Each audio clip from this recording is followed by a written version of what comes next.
ताज्या बातम्यांसाठी ABP माझाला subscribe करा आणि बेल आयकॉन प्रेस करा।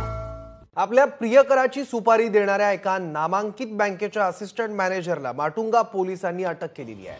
अटक केलेल्या महिलेचा प्रियकर मुंबई महापालिकेमध्ये सब इंजिनियर म्हणून कार्यरत आहे।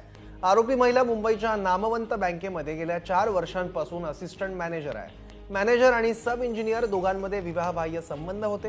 काही दिवसानंतर सब इंजिनियरने हे नातं तोडण्याचा निर्णय घेतला। महिला मॅनेजरला याचा प्रचंड राग आला आणि तिने ओरिसातील एका कॉन्ट्रॅक्ट किलरला 1 लाख रुपयांमध्ये प्रियकराची हत्या करण्यासाठी सुपारी दिली।